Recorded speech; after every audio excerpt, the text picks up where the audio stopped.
दास का प्रयत्न किसी की निंदा करना नहीं। दास का प्रयत्न है कि सभी हम एक परमात्मा के बालक बच्चे हैं, बहन बेटी भाई। और उस काल ने ये जाल फैला रखा है कि मैं इतने पंथ चला दूंगा नकली कि कोई समझ नहीं सकेगा ओरिजिनल पंथ कौन सा है। तो दास ऐसा प्रयत्न कर रहा है कि जैसे पहले के अभी बहुत बार होती रहती हैं घटनाएं कि कोई 500,000 के नोट नकली छाप देता है और सरकार को जो पता चलता है तो दोनों ओरिजिनल और डुप्लीकेट दोनों के दोनों मीडिया के माध्यम से, समाचार पत्रों के माध्यम से उनकी पहचान कराई जाती है कि ये इस टाइप का डुप्लीकेट है, ये ओरिजिनल है। तो सरकार निंदा नहीं कर रही होती, एक महापरोपकार करती है। तो दास का यही प्रयत्न समझ लेना कि हमारे जो यथार्थ सदग्रंथ हैं वो तो हमारे ओरिजिनल नोट हैं, ओरिजिनल सदग्रंथ हैं, और उसके अतिरिक्त कोई अनुभव बता रहा है, कोई मार्ग चला रहा है, वो डुप्लीकेट है, वो हानि हो रही उनके जीवन की। तो दास ने कोई शौक नहीं है किसी की, इसको आप आलोचना का नाम देते हो तो आपकी बुद्धि अच्छी नहीं है, आपको अध्यात्म ज्ञान नहीं है। तो इसी प्रकार ये काल ने स्वयं, इसमें श्री कृष्ण जी के अंदर स्वयं काल प्रवेश कर गया। श्री कृष्ण भी ये 3 लोक के प्रभु हैं, एक विभाग के। इसके अंदर आम प्रेत नहीं प्रवेश कर सकता, इनके अंदर, इनमें इतनी पावर होती है। तो उनके अंदर काल स्वयं आया और उसने गीता का ज्ञान दिया। तो यहाँ ब्रह्म बोल रहा है इस गीता को।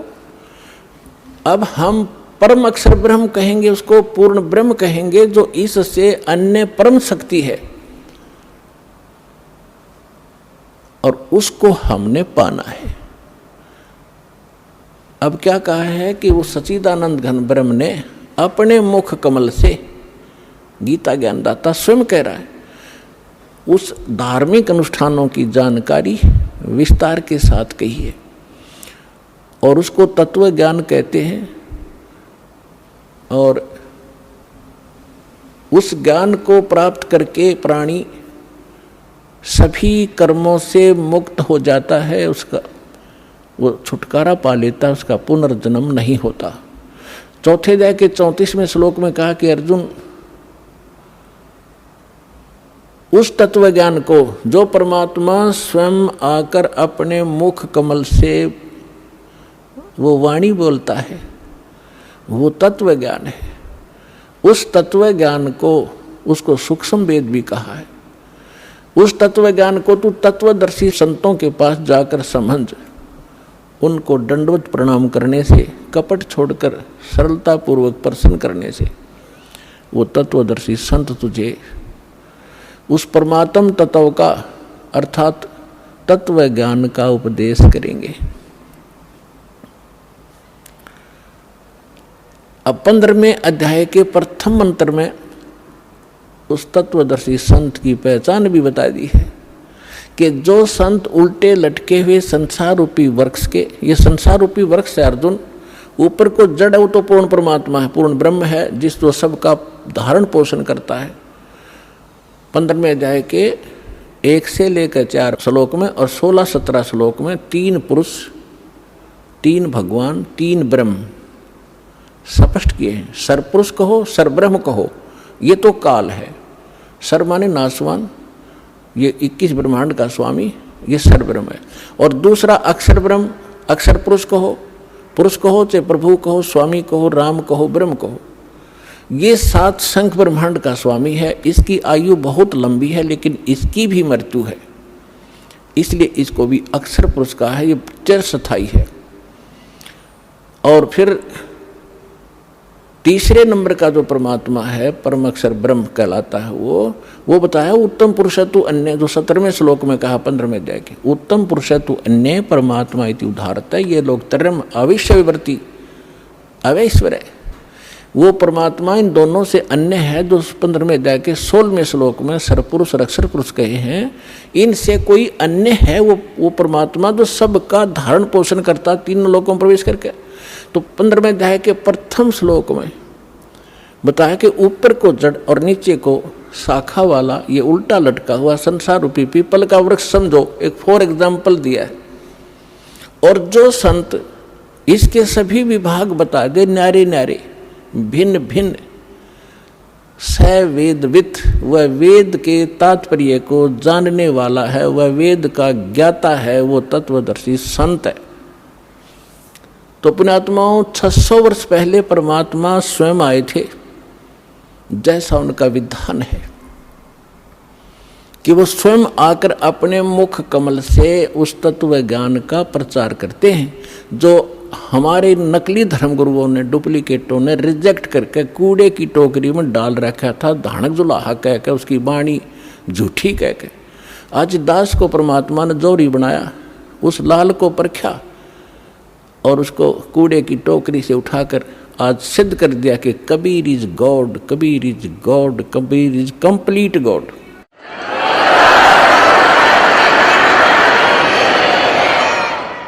और जिसको पाकर उसके बच्चे आज धनी हो रहे हैं, अध्यात्म मार्ग से वो पूर्ण, अध्यात्म धन से वो परिपूर्ण होते जा रहे हैं, जो उनका सुख का मूल है।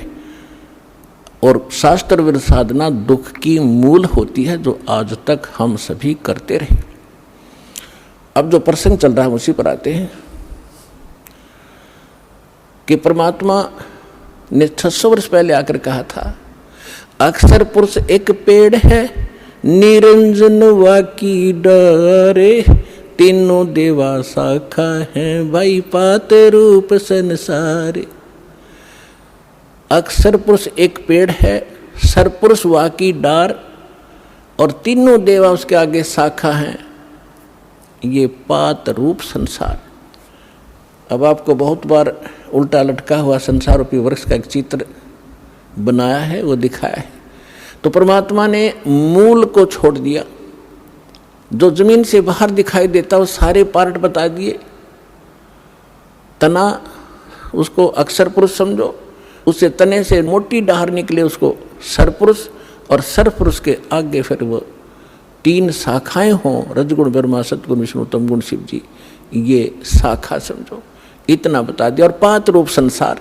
फिर इस दास को भेजा ये बताने के लिए कि मूल कौन है। ये जड़ वही है जो सबका धारण पोषण करता है, सबका उत्पन्न करने वाला है, सबका संरक्षक है, जो सर्व सुखदायी है, जो परम अक्षर ब्रह्म, जो अविनाशी परमात्मा है, वो वही है। कौन? अब दास ने बताया कि इसमें परमात्मा को पहचानने में दोनों पहलू काम करेंगे। एक तो हमारी थ्योरी, हमारा जो सिलेबस पाठ्यक्रम, और साथ में प्रैक्टिकल।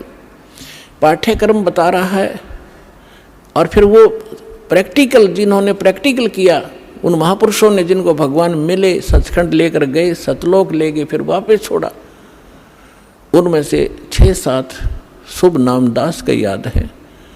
आदरणीय धर्मदास साहिब जी, गांव बांधवगढ़, मध्य प्रदेश, वर्तमान में छत्तीसगढ़ होगा वो। और आदरणीय मलुकदास साहिब जी, आदरणीय नानक साहिब जी, जो सिख धर्म के प्रवर्तक माने जाते हैं। आदरणीय दादू साहिब जी, आदरणीय गरीबदास साहिब जी, गांव छुरानी, जिला जज्जर, हरियाणा वाले। आदरणीय गीसा दास साहिब जी, गांव खेखड़ा, जिला बागपुर, उत्तर प्रदेश वाले। आदरणीय स्वामी रामानंद जी, काशी वाले। तो इन महापुरुषों में से आदरणीय गरीबदास साहिब जी के विषय में दास बताना चाहेगा। उन्होंने कहा कि हम सुल्तानी नानक तारे दादू को उपदेश दिया, जात जुलाहा भेद न पाया, वो काशी माहे कबीर हुआ। अनंत कोट ब्रह्मांड का एक रति नहीं भारे, सतगुरु पुरुष कबीर हैं ये कुल के सिरजनहारे। तो वो जड़ है उस संसार रूपी वृक्ष की, वो कबीर है। कबीर परमात्मा कौन? उसको परम अक्षर ब्रह्म कहो, उसको सत्य पुरुष कहो, अमर पुरुष कहो, उसे परम पुरुष कहो, उसे परम अक्षर ब्रह्म कहो, उसे परम अक्षर पुरुष कहो। ये उनके उपमात्मक नाम है। वास्तविक नाम उस परमात्मा का कबीर देव है। उसको अल्लाहु अकबर कहो, कबीर देव, कबीर साहब, अल्लाहु अकबर, कबीर भगवान, अल्लाह माने भगवान, अकबर अकबरी, अकबीर कबीर, ये कबीर को ही अपभ्रंश करके अकबर बोलते हैं। जैसे हम कबीरू बोल देते हैं, कबीरा बोला करते थे। जैसे गरीबदास जी को गांव वाले गरीबू कहा करते थे, तो ऐसे हम अपभ्रंश करके अपने नाम रख लेते हैं। उनका वास्तविक नाम है कबीर देव, अल्लाहू अकबर, अल्लाह कबीर, गॉड कबीर। अब जो प्रसंग चल रहा था उसी पर आते हैं कि वो परमात्मा स्वयं यहाँ आते हैं। अब इसमें दोनों पहलू साथ चलेंगे कि जिनको भगवान मिले उन्होंने प्रैक्टिकल किया, और जो हमारे सदग्रंथ आज तक हमें ज्ञान दे रहे थे, हमारे धर्मगुरु समझ नहीं सके, वो हमारा दुर्भाग्य और उनका भी दुर्भाग्य कहेंगे, क्योंकि वो उनकी बुद्धि काल के वश थी। अब हम सतगुरु शरण में आ गए तो हमारे ऊपर काल की जकड़ नहीं रही, इसलिए आप इस ज्ञान को समझ रहे हो। जिस दिन आपका नाम खंड हो जाएगा, यहाँ से कनेक्शन कट गया, परमात्मा का पंजा आपसे उठ जाएगा, आपको यही शब्द कड़वे लगने लग जाएंगे, और ये हमारे यहाँ भक्त भी आपको बुरे बुरे दिखाई देंगे, क्योंकि काल प्रवेश कर जाएगा, आपकी बुद्धि को भ्रष्ट कर देता है। आज तक ब्रह्मा विष्णु महेश की गांठ बांध रखी, इसने चक्कर बांध रखा, समझने नहीं दिया। आपकी क्या औकात, आप इस मालिक की शरण से दूर होकर आप सुखी हो जाओगे। जून का महीना हो और एसी रूम से बाहर निकल कर कोई सुखी हो सकता है? चाहे शराब पी कर चाहे निकले जा बाहर गली में पड़ा रहो, बेशक वो कहा रहो शराब के नशे में कोई बहुत सुखी हूँ, अब सुखी हूँ, खाक सुखी है, रेत में पड़ा पसीने आए पड़े, झागा रहे मुख में। तो ऐसी दशा उन लोगों की जो भगवान से दूर हटकर इस काल के खेमे में खेल खेल रहे हैं। चाहे वो भक्ति कर रहे हैं, वो भक्ति भी नकली, या संसारिक सुख प्राप्त करने के लिए वो को प्रयास कर रहे हैं, क्योंकि इस काल की साधना से सुख हो ही नहीं सकता। सुख होगा तो इस परमात्मा की ही रजा से, इस साधना से होगा। आदरणीय गरीबदास साहिब जी ने प्रैक्टिकल बताया कि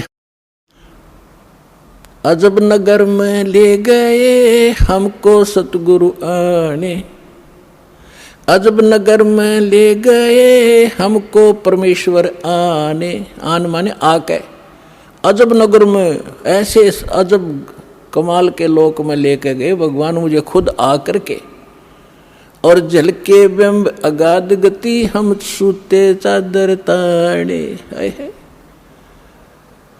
अजब नगर में ले गए हमको सतगुरु आण, यानी वो सतगुरु भी हैं, वो भगवान भी हैं। जो सतगुरु होता है, सच्चा ज्ञान जो देता है भगवान ही देता है, भगवान ही सच्चा ज्ञान दे सकता है।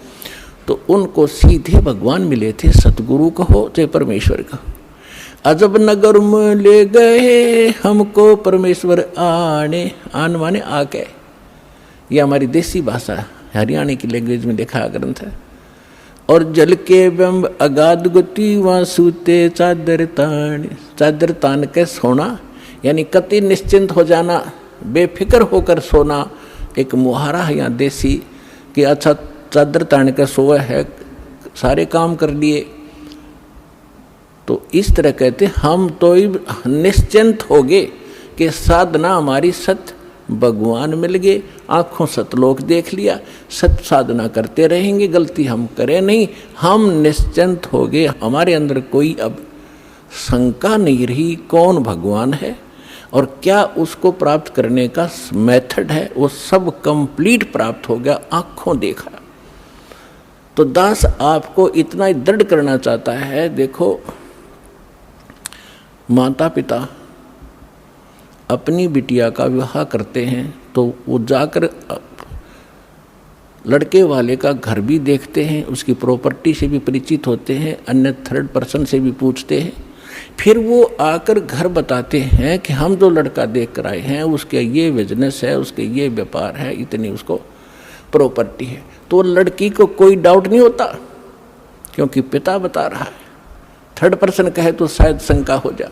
तो इसी प्रकार उस परम पिता ने आके आपको ज्ञान दिया है कि जहाँ तुम जाओगे वहाँ क्या क्या सुख सुविधाएं हैं, तो आपको डाउट नहीं रहना चाहिए। और फिर साथ के साथ अपने गवाह भी तैयार कर रखे। अब लड़की न्यू कह कि मैं जाकर देख कर आऊँगी तो वह भी एक बात है, देखा पिताजी झूठ नहीं बोल रहे। तो इसी प्रकार आप जी ने एक नेक भक्त का भी आचरण एक दिखाना है कि जो दास बोल रहा है वो किसी डूम भाट के गीत नहीं है, गॉड गिवन स्पिरिचुअल नॉलेज है, एच इट इज। जो भगवान ने बताया, और जिन महापुरुषों को भगवान मिले उनने जो का तो सेकंड किया, हमारे सदग्रंथ बता रहे। अब आपको श्रीमद् भगवद गीता से परिचित कराया, और विशेषकर हिंदू समाज तो जो भगवान की तरफ में पहले से ही लगे हैं, तो उन्होंने तो गीता का पाठ रोज कर ही रखा तकरीबन। दास एक बार 2003 के अंदर उदयपुर के अंदर सत्संग कर रहे थे, थोड़ी सी संगत होती थी, और हमारे पास एक प्रोजेक्टर सिस्टम हमने किया था, और टीवी पर दास दिखा रहा था, बता रहा था। एक बहन सुन रही थी, उसमें प्रोजेक्टर सिस्टम नहीं था, केवल टीवी ही पर हम दिखा रहे थे। टीवी पर थोड़ी बहुत दूर दिखा करते, थोड़े आदमी बैठा करते। उसके तुरंत बाद हमने प्रोजेक्टर ले लिया था भक्तों ने। तो सत्संग कर रहा था, उसमें बताया सारा कुछ, गीता को दिखाया। फिर मैं नीचे आकर एक चारपाई डली थी, उस पर बैठ गया। 10-20 भगत, कुछ शंका समाधान वाले, कुछ दीक्षा के इच्छुक आकर बैठ गए। तो एक बहन कहने लगी, जी मैं तो व्रत करती हूँ, शुक्रवार का मैं छोड़ूंगी नहीं। मैंने कहा, बहन आप गीता को मानते हो? कहा, गीता डेली पढ़ती हूँ। मैंने कहा, 6 अध्याय के 16वें श्लोक में गीता जी में लिखा है कि अर्जुन, ना तो ये साधना, ये योग अधिक खाने वाले की सफल हो सकती, और ना बिल्कुल न खाने वाले की, बिल्कुल ना खाना, व्रत रखना, और ना ज़्यादा जागने वाले की। लोग दिखावा नहीं होगा, मैं 4-2 बजे उठ लेता हूँ, प्रसाद ना करता हूँ और सोता ही नहीं रात ने, नहीं। नाम उठत ना हम बैठत, नाम सोवत जागवे, नाम खाते नाम पीते, नाम सेती लागवे। ठीक है, जो वृद्ध हैं जिनको काम नहीं, किसी टाइम उठो और बैठो, करो सेवा साधना, लेकिन सारा दिन मेहनत करने वाला आदमी कैसे उठ लेगा? 2 बजे 10 बजे सोया हुआ, या 11 बजे सोने पाओ आजकल। तो कहने का भाव यह है कि ना घना जागने वाले का, और ना घना ज़्यादा सोने वाला भी मूर्ख है। संध्या पढ़ कर सोया, उठ 9 बजे, वो क्या भक्ति करेगा? तो कहते सब संयम रखो, सबके अंदर अंदर संयम, हर तरह का संयम रखकर साधना करने से होता है। तो मैंने इतना ही कहा था कि गीता अध्याय नंबर 6 के श्लोक 16 में न बोले, जी बिल्कुल सही है, और मैं रोज़ पढ़ती थी। आज बुद्धि खुली है मेरी। माँ बेटी, आज तक तुम्हारी बुद्धि काल ने जकड़ रखी थी, रोज पढ़ा करते। मोती मुक्ता दर्शत नाही, ये जग है सब अंदरे, दिखत के तो नैन चश्म, इनका फेरा मोतिया बंदरे। ये बड़े विद्वान पढ़े थे, बड़े लय ला कर गीता का पाठ करा करते थे, बड़ी मधुर वाणी से श्लोकों का उच्चारण किया करते थे 1 घंटे तक। तो खाक था उनके पास, मोतिया बिंद था, उसको पता नहीं इसमें बोल क्या रखा, तुम कर क्या रहे हो।